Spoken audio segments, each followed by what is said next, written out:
Everyone's talking about AI, but here's what they're not talking about. You definitely want to use technology, but from the perspective of the customer's experience. If white-collar workers start coming into the HVAC industry, here's what you do.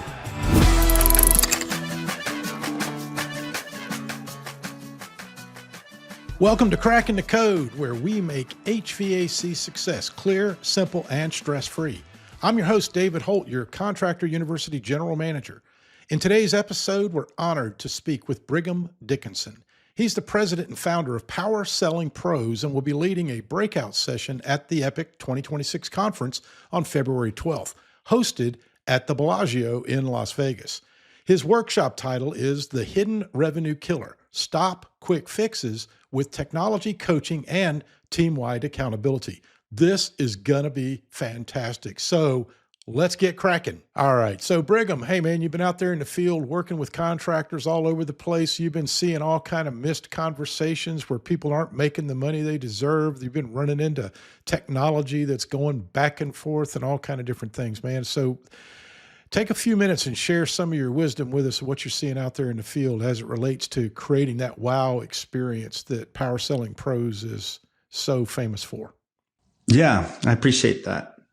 I would say that the first thing that I see a lot of is that contractors, for the sake of being, and I'll quote, for the sake of being honest,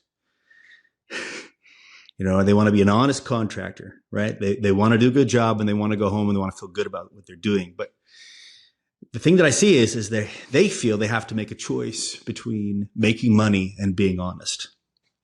That is not true. It's just not true. You see, if you're doing a good job, you're making money. And I'll tell you why. Because what you're doing is you're creating a buying experience for the customer. Many contractors, they have their technicians go into a customer's home and do the bare minimum to fix the system.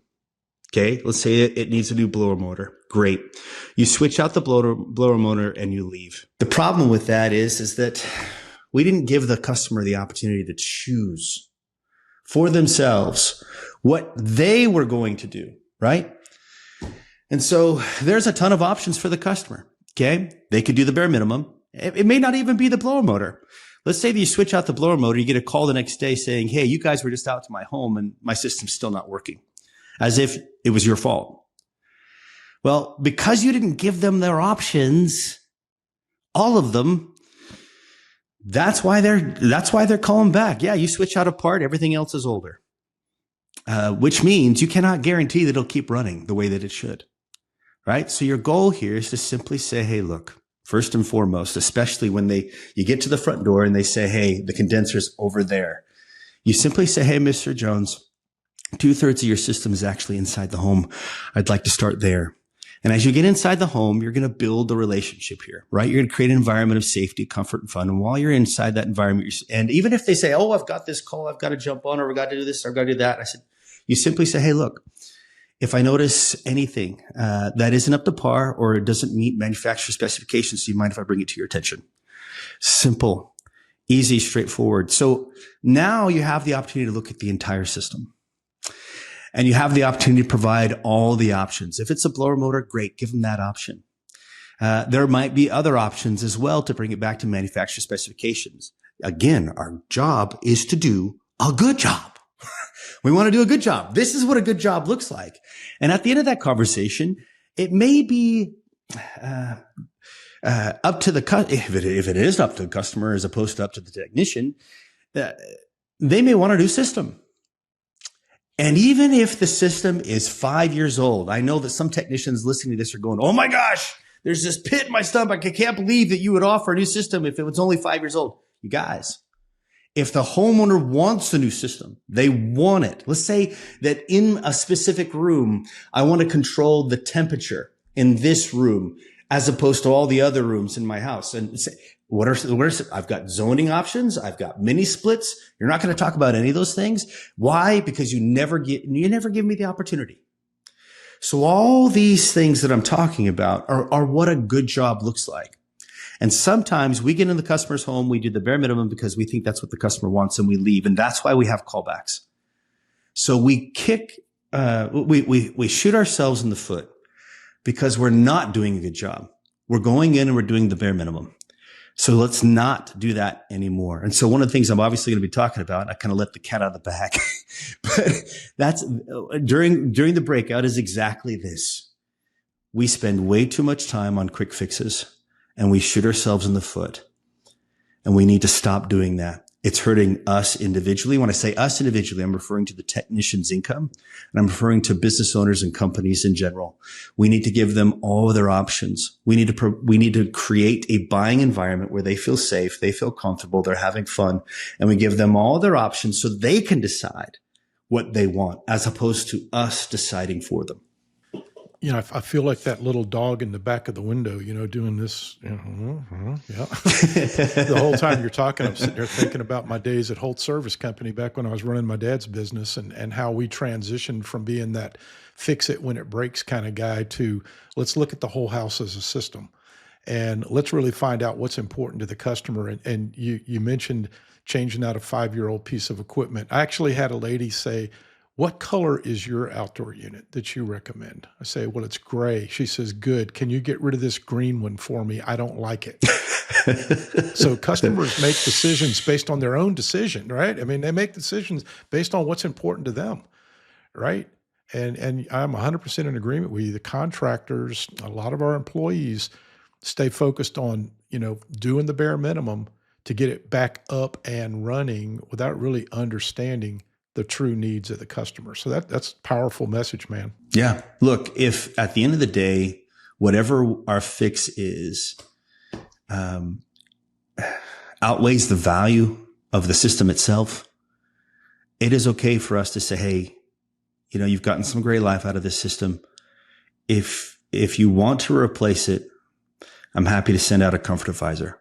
Now, I'm a fix-it guy. I love fixing things. I'm happy to fix this. I don't care how old it is. I pride myself in fixing systems. I don't care how old they are. But if at the end of the day, you would feel better, more comfortable in a new system that's back under warranty, I'm happy to bring out a comfort advisor. And if you decide to move forward with that comfort advisor, with the new system, anything you invest in the service today will be put towards that replacement. This is what a good job looks like. This is what phenomenal customer service looks like. And this is the job that you should be doing. Fantastic. So coaching our team is certainly one of the critical parts of this. Is like, how do we take advantage of the new technologies that are out there and combine that with coaching to help educate and also hold people accountable to our new way of thinking? Yeah. There are technologies out there today that make the job a whole lot easier. I know that there are some out there that manage 50 technicians. It is really hard, even with the technology, to comb through the data and provide feedback to those 50 technicians. Maybe it's just 20. Well, that's still 4 appointments a day. Even so, we are better off today with the technology than we were without it. So if you're asking yourself whether or not you should invest in the technology, whether it's Sales Pro or Rilla, whether it's Field Spark, all those are fantastic products that help you track CSRs, help you track their performance, help you track a technician as well as comfort advisors.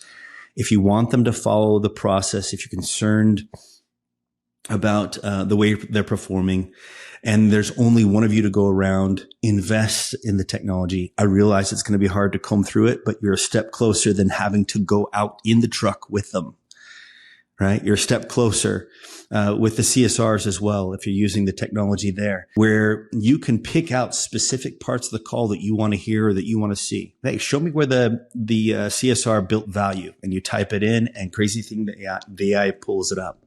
The same thing with Rilla. They've got some very cool AI where you type in the specific thing that you're looking for, the specific thing that you want, and you have the ability to just pull it up. That specific part. Say you want to find out whether or not they asked for the sale, right? Whether they asked for it at the end, right? If you were to move forward one of these today, which one would it be? Or what should we do? Or something of that nature. Would you like to go with this one or that one? We want to hear those specific things, and we can save a whole lot of time if we use the technology. So definitely do your research on the technology that's available to you. Make time to comb through the data. If you don't have time, hire a company to do it for you. At Power Facility Pros, we have 70 call monitors. We have 31 coaches, and we help a ton of contractors comb through the data. So if you find in your heart of hearts that you don't have time to do it, then find somebody like Power Facility Pros to do it for you. But either way, you want to invest in this technology. Embrace the technology. Embrace it, whether it's for technicians, whether it's for CSRs. Embrace it as quickly as possible, because it's never been easier to grow your business than it is today because of that technology. So true. And, it's kind of interesting. I mean, you bring up the point of the technology by itself doesn't do anything for you. It's not until you actually, as an owner, leader, manager, or even as an individual that's recording your own stuff, if you go back and listen to it and then learn from it and act on it, then that technology can actually be of benefit to you. But if you're just dumping data into the cloud, basically, and never actually harvesting the data, not actually doing anything with it, it's a big money pit. Yeah. I want to spend money on this, I spend money on that, spend money on this, and there's no margin left over. You're absolutely right. Yes. As you sign up for the data, also make sure you have a plan to use that data to hold your team accountable. You're absolutely right. Yep. And analyzing it is critically important, and then acting on it, acting on what you learn. So I know you guys are seriously famous about creating that wow customer experience. And I know both internal customers, our teammates, as well as our external customers, those that are paying the bills. So what advice do you give people about really evaluating every customer touch point and turning those touch points into opportunities for building greater trust, earning a bigger ticket, and creating that long-term loyalty that we all seek? Yeah. I was in Australia a few weeks ago at an event, and a couple of contractors continue to ask me about what AI will do in the future to the industry. And the fear is that white collar individuals, talented, well-educated individuals, would be forced into the trades. And the question essentially was, what do we do? And I said, offer them a job. Pretty simply. Well, what if they try to take our jobs? I said, look, your objective over this window of time, let's say it's true. Let's say that over the next 2 to 3 years, people, talented, educated individuals with white collar jobs, essentially lose those jobs and need a job in 2 to 3 years. Your objective in this 2 to 3 year window is to grow as much as possible, to not stay where you are, right? To not stay at 5 million, but to be at 10 million, to be at 15 million, 20 million. The bigger you are in your community, the stronger hold you have on your marketplace, the better off you're going to be. And you can very realistically offer those talented white collar individuals employment. That's number one. Number two is that when you see AI coming in to play, we're noticing contractors swing from one side of the pendulum to the other. Here's what I mean by that. Is that we have our own call center. We've got 60 agents. We book 93% of our phone calls. And over the summer, we've had about 6 companies completely leave our call center for AI agents answering those phones. And of the 6 that left us, all 6 have come back. Whether it's because the AI is not ready yet or because they realize that switching completely over to AI to answer all of their phones was a little bit hasty. And that is exactly my point. Whether you're concerned about white collar talented individuals, or whether it's, hey, do I switch completely over to AI? Don't be hasty. Be smart. Okay. Take a look at what other companies are doing. All right. Companies like McDonald's. Yep. They have this big screen now. When you go into McDonald's, you can order things, and that model is working for them. In fact, they're able to upsell, and get higher tickets per unit, right? Per individual, using those flat screens. And it's working pretty well for them with those flat screens. However, Chick-fil-A has doubled down on the people in their line. Why? Because they noticed that the main reason why people decide not to go to Chick-fil-A is the line. So what do they do now? When you've got double the people ushering cars through the line, let's say you could be down the street and around the block waiting for Chick-fil-A, but you'll have an individual there taking your order and your payment. So now you're locked in, you've paid. So you're going to be waiting in that line. And that's what works for them. Now, remember, at Chick-fil-A, you have a better experience than you do McDonald's, and you're going to pay more. Guess what? People will wait for a great experience, and they'll pay more for a great experience. So the question is what kind of experience do you want to create? Whether it's a McDonald's experience or a Chick-fil-A experience, you decide. You need to make sure that you have the AI integrate into that experience. You don't replace your people with that experience. All right. So if all of your people are on the phone, have AI pick it up. Book that call, but make sure you have a human call afterwards and say, hey, how was your experience? Maybe take a look at when they were scheduled, because maybe things have shifted in your schedule since the AI booked it, right? The AI doesn't look at any of that stuff. So if you look at it and you notice that somebody's called in to reschedule, or a technician is called in early because they just got done with their last job and you need to move that appointment up, then move it up. You see, humans need to be there. Humans need to be involved, so that we keep our technicians busy and our boards full day in and day out. So be smart. Don't be hasty. Be wise. Take a look at the customer experience. Decide how the technology could be integrated in so that you improve and enhance your experience, as opposed to completely taking it away. And you do that from each of your touch points. No doubt about it. And it's those things that, that do build that trust that we're all seeking in business, right? And, it's demonstrated in the HVAC industry by maintenance agreements. That's how we build that trust, that long-term loyalty. That's how we get the average ticket up and so forth. All those things are a part of, that whole customer experience. So 100% agree with you. Man, that's killer. That's 3 really powerful points. I know that your workshop that you're going to be doing for us at the EGIA Epic 2026 conference coming up is probably going to be jam-packed with even a few more things. What do you guess? Absolutely. It's going to be fun. Can't wait to be there. Wow. Thanks for that awesome discussion, Brigham. I know there will be much more detail in your workshop, and I know attendees will be glad they participated. Thanks for serving the industry with your knowledge that leads to more wow experiences for both our internal and external customers.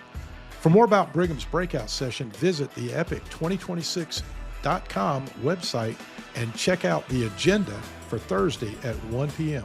If you haven't already registered for the conference, make sure you do so, as it will surely sell out this year as it has in the past. Click register now at epic2026.com so you don't get left out. Thanks for watching Cracking the Code, where we make HVAC success clear, simple, and stress-free. See you next time.